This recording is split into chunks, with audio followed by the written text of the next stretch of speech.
Tu viens d'où? Toulouse.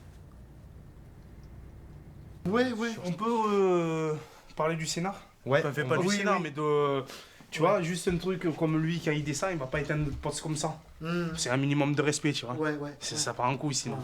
Tu vois, Tout à encore fait. pire si ça fait 3 ans qu'il est avec moi, tu vois. Il me connaît, machin, il va me dire, Ça fait pas. excuse-moi, j'étais le poste. Ou alors il me C'est dirait, un tu peu- peux éteindre le poste. Ouais. C'est te monter dessus sinon. C'est un peu comme s'il me prend Marie Corée et qu'il me la jette.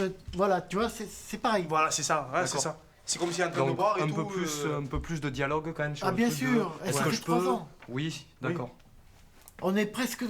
C'est la famille, hein. Eh oui, c'est ça. C'est la famille. C'est comme des frères. Hein. Eh ouais, ben c'est ça. Après, t'as des trucs horribles. T'as des trucs, le mec, il est mort là, il est mort. Il vient de mourir, tu sais pas pourquoi, s'il a été tué ou machin. Ils surveillent, ils arrivent. Moi, je l'ai vu, hein. Par les pieds. Ils te prennent le mec, le pauvre mec qui vient de crever là. Par les pieds. Ils te le prennent. Imagine-toi, ils te le foutent dans le couloir, ils te mettent un machin blanc dessus. Après, ils vont te le descendre et après, ils l'ont traîné. Hein. Tu as entendu cette histoire. j'ai vu. Après, ils l'ont traîné sur tout le couloir, hein, toute la longueur. Hein. C'était un vieux black trop gentil, le mec. Je sais pas qu'est-ce qu'il a eu. Il avait des soucis de santé, que ça s'est dégradé et en fait, c'est bizarre. Ils l'ont tiré tout le long. Et le soir, il s'amusait, je sais pas quoi, il est resté, je sais pas combien de temps, le mec. Dans le ton, tu voyais, machin et tout, et eux, ils rigolaient, c'était mort de rire, avec lui, en tirant par les pieds, vas-y. Qu'est-ce qu'ils ont fait le lendemain? Regarde le respect des détenus, j'allais te dire. Qu'est-ce qu'ils ont fait le lendemain? Ils ont ouvert la porte. Ils ont ouvert la porte. T'as vu quand ils ouvrent les portes à tout le monde, ils ont ouvert la porte, ils ont dit, ah, l'autre, il est mort là-bas. Allez-y. Qu'est-ce qu'ils ont fait, tous les gens? Rapace aussi.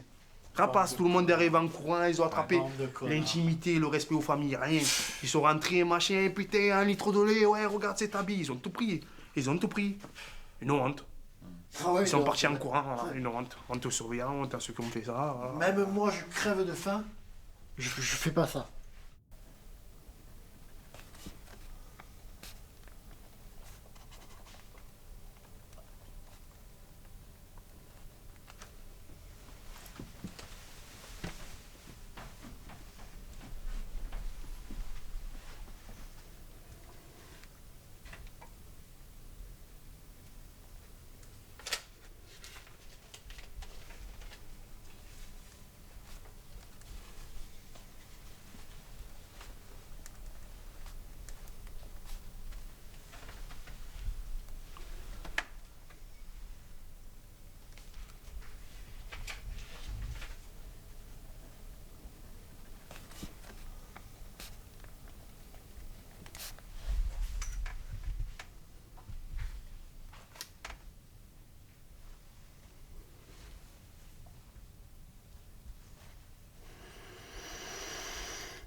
Tu prends un chien, tu le mets dans une cage. Imagine-toi, hein.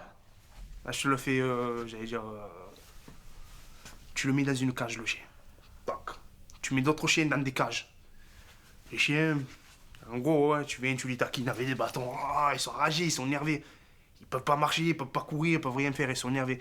Et ces chiens-là, ils deviennent fous, ils deviennent enragés à force de rester. Imagine, t'as un chien enragé là, et t'as des chiens enragés de partout. Et une fois dans la journée ou 2 fois dans la journée, tu les sors. Allez prendre un peu l'air, allez pisser, allez chier, tu vois, ça c'est pour les chiens. Allez pisser, allez chier, allez prendre l'air. Qu'est-ce qui se passe? Tu es un chien, tu es enragé. Tu es enragé, tu sors dehors, l'autre chien est enragé, il va te monter dessus, toi tu veux lui monter dessus. Voilà, c'est ça. Parce qu'on est des mammifères. C'est ça. Ni plus ni moins. Oh, énormément. Énormément. Beaucoup d'ulcérés. Il y a des cancers. Il y a des gens qui ont le VIH, justement. Il y a des gens qui ont pété les plombs, qui parlent au mur, qui... C'est les balabola. C'est-à-dire, ils ont perdu la tête, quoi. Et tu as tout un tas de gens qui sont en pitié état, hein. Physiquement et mentalement. Hein. Parce que c'est pas donné à tout le monde de supporter la prison. Hein. De supporter ça. 24 heures sur 24, 7 jours sur 7 multiplié par te fout en prison. C'est ça leur concept. On te prend, on te fout en prison. Là, je zappe le paramètre de travail, tout ça.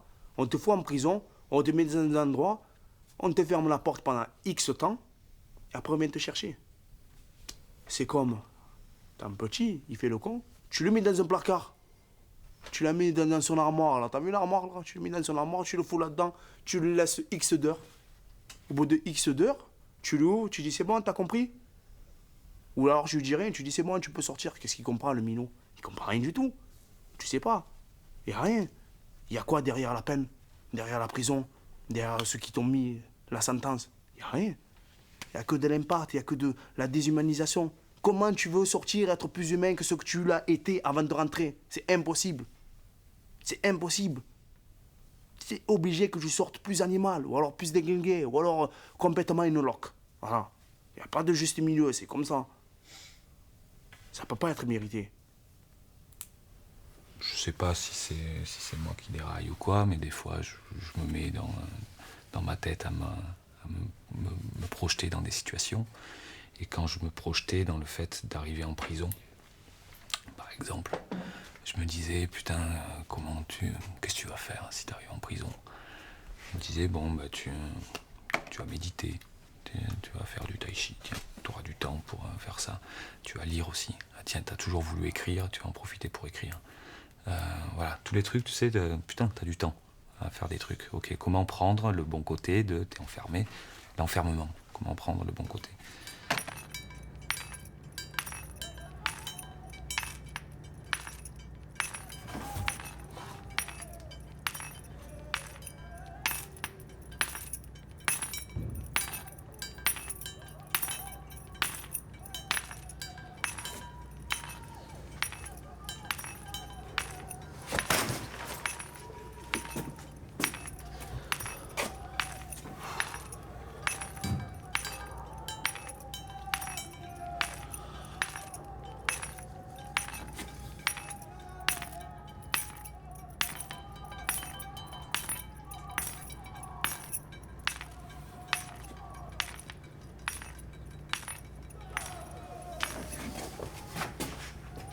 Ça va, Franck?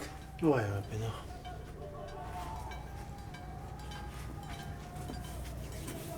À quoi tu penses, Jean? Comment je vais me barrer là? T'as pris combien déjà? 3 ans. Fais-les, tes 3 ans, ça vaut pas la peine. Je fais rien. Je me casse. Calme-toi ou je t'arrache la tête. Ça va, laisse-le, le petit. On est passé par là, nous aussi. Je le défonce, cet enculé, là.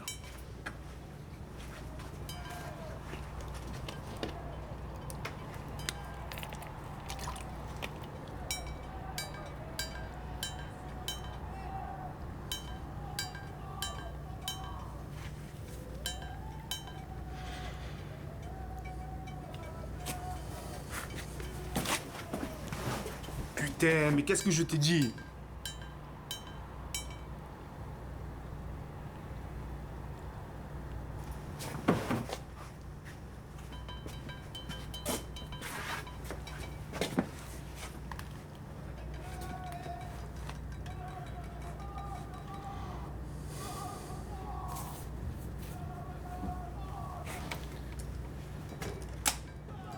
Écoute, tu vas te tranquilliser, souffle. Tranquille. Reste zen. J'espère pour lui qu'il va se calmer, sinon il bouge. Il a la haine, c'est normal, il s'y fera. Non, Franck. Non, s'il continue, il va gicler. Il s'y fera.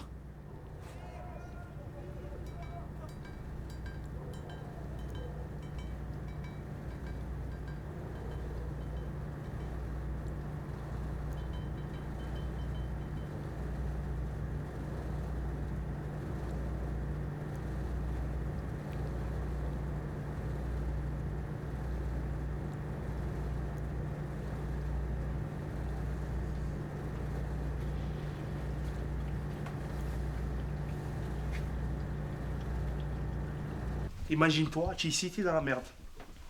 Tu es là, tu es dans la merde. tu n'arrives pas à businesser, machin. Point de vue, tout dépend de ton état d'esprit. Mais tu es dans la merde, qu'est-ce qui se passe? T'as rien, tu peux pas trafiquer, tu n'as rien, t'es en train de galérer. Tu vas dire comment? Moi, je suis un enculé. Je vais descendre en promenade, je vais voir l'autre, machin, il est tout bien, machin. Et ben tu vas raqueter. Voilà, dans tous les cas, voilà pourquoi il y en a qui raquettent. Parce qu'ils n'ont pas la possibilité aussi de faire du business. Tu vois un mec, il est blindé, le mec, il reçoit, j'allais te dire, 1000 € par mois de mandat, toi, t'as rien. Tu vas aller, tu vas lui mettre de gifs, tu vas lui mettre ta pression, ou alors tu vas lui prendre ses baskets, tu vas les vendre. Voilà, c'est pour ça qu'il y a des choses comme ça aussi qui se font. Déjà, ils sont dans la misère. Alors quand tu es dans la merde, tu te démerdes comme il faut pour te sortir de la merde. Et T'es déjà entre quatre murs si t'as rien en plus, tu vois. Voilà.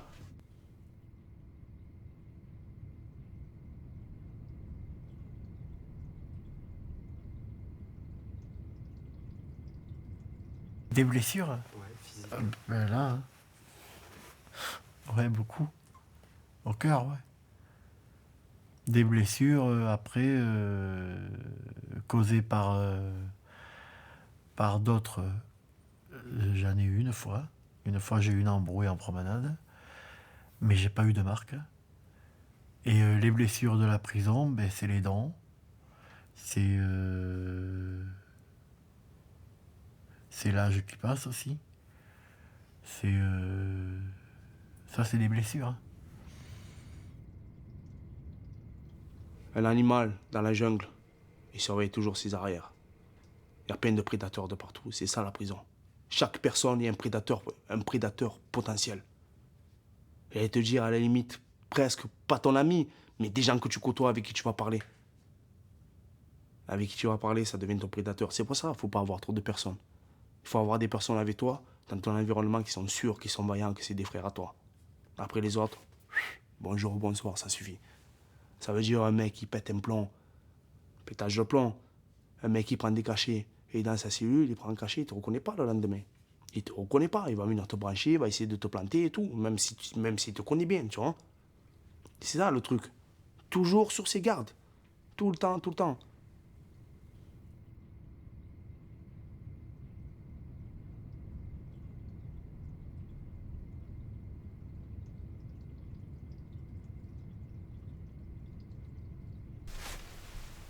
Non, alors, autrement, non, moi, avec les détenus, j'essaie.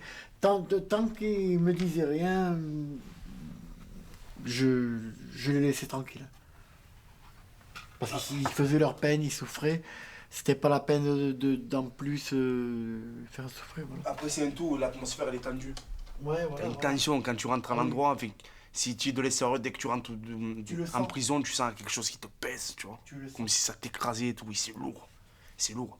C'est même quand vous rentrez dans le couloir, si quelqu'un fait partie du Génépi ou quelque chose comme ça, rien que de rentrer dans le couloir, vous sentez ça. Ça se sent. Mais après, tu sais quoi, pour moi, j'allais dire. Pour moi, je pense que c'est toutes les avant-peines, tous les gens qui galèrent dedans et tous les gens qui sont passés, qui sont galérés. Tu sais qu'à un moment donné, que ça soit un objet, une cellule ou n'importe quoi, il y a une vie. Tu vois, quand il y a un habit, il est passé par différents endroits. Eh oui. Imagine-toi maintenant, tu es dans une cellule, le nombre de morts qui est passé dans une cellule. Eh oui.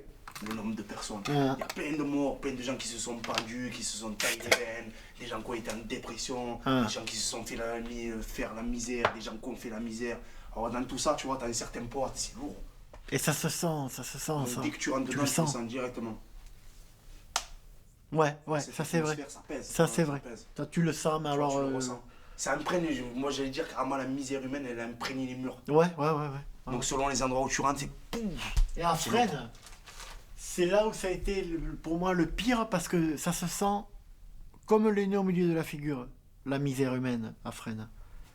C'est les trucs dont on discute entre prisonniers dans la cellule, le passé de la cellule, Non, les histoires qu'il y a pu avoir à l'intérieur. non, tu n'en parles pas. Non. Tu n'en parles pas parce qu'en fait, j'allais te dire, tu es dans un endroit, déjà dans un contexte qui est dur.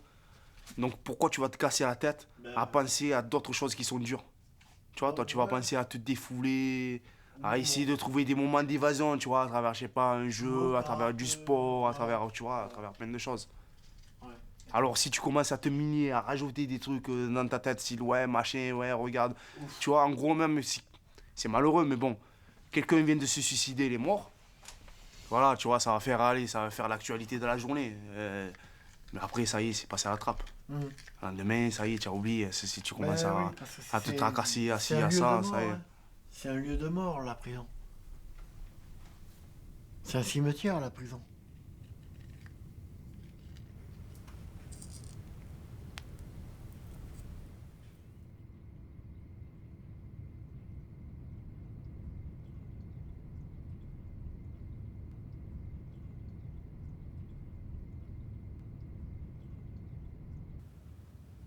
Il y a plusieurs paramètres qui peuvent se mettre en compte. Un mauvais courrier, un trop-plein de haine, un défouloir, ça peut être plein de choses vis-à-vis de la vie enfermée. Pour le faire sortir, il y a certaines personnes qui n'ont pas de mots. Alors n'ayant pas de mots, ben ils vont automatiquement taper. Quand tu n'as pas de mots pour faire sortir ce que tu as là depuis des années qui te reste là, tu sais, tu n'as pas de mots pour le dire. Qu'est-ce que tu vas faire? Tu vas taper.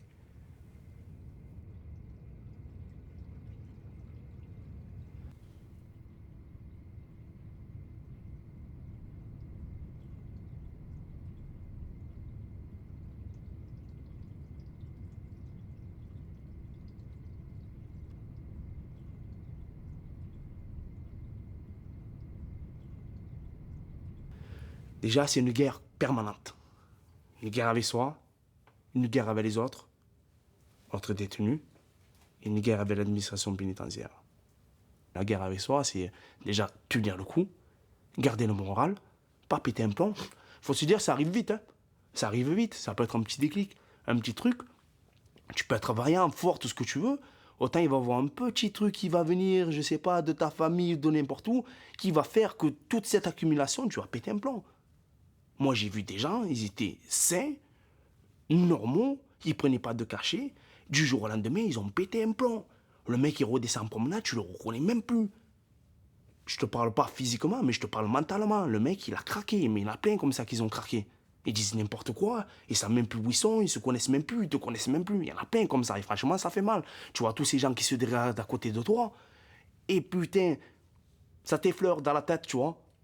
Il y a quelque chose qui vient te tirailler, te dire putain, mais ça veut dire que moi, putain, le mec il était vaillant fort, ça veut dire que moi-même, que je suis fort mentalement et tout, peut-être un petit truc va me faire péter un plomb.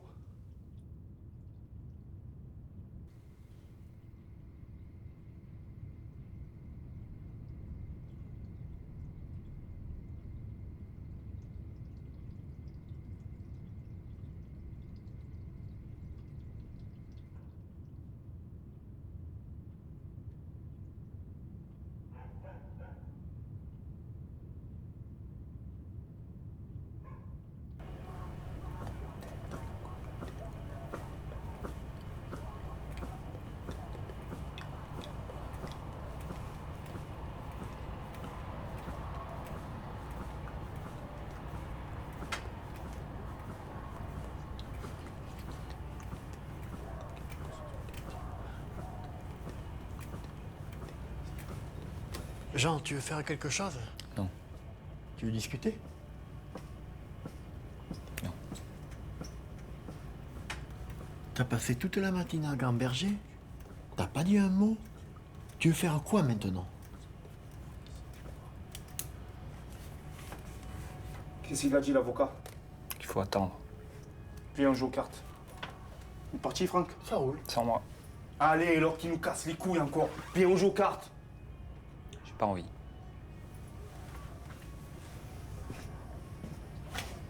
Allez, quoi.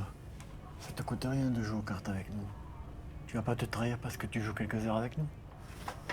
Tu vas faire quoi? Tu vas faire ta chaleuse toute ta journée? Laisse-le, ben. Non, il casse la tête, il casse le moral, il est pas seul ici. Je suis pas chez moi ici. Je veux pas m'installer. On n'est pas potes, on va pas faire semblant. Dis pas quelque chose que tu vas regretter. On te demande pas un mariage, on te demande juste de faire une partie de cartes. J'ai pas envie, c'est tout. Tu fais quoi là, mec? Dégage, tu vas crever, dégage. Tu veux te laisser mourir, c'est ça? Hein? Tu veux crever? Tu veux te saigner? Vas-y, saigne-toi. Mais pas sur mon lit.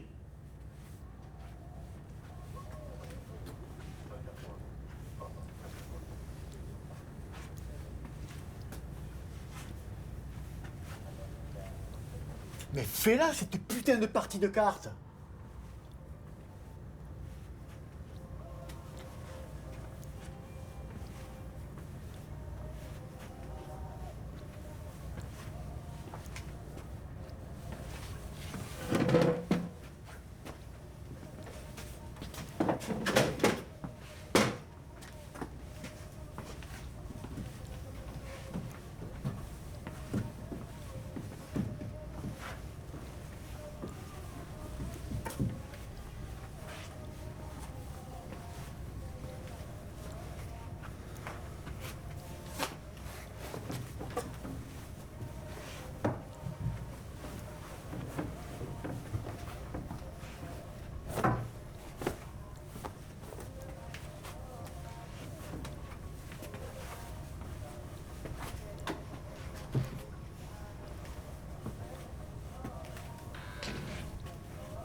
Là, il y a les médocs de Franck qui arrivent.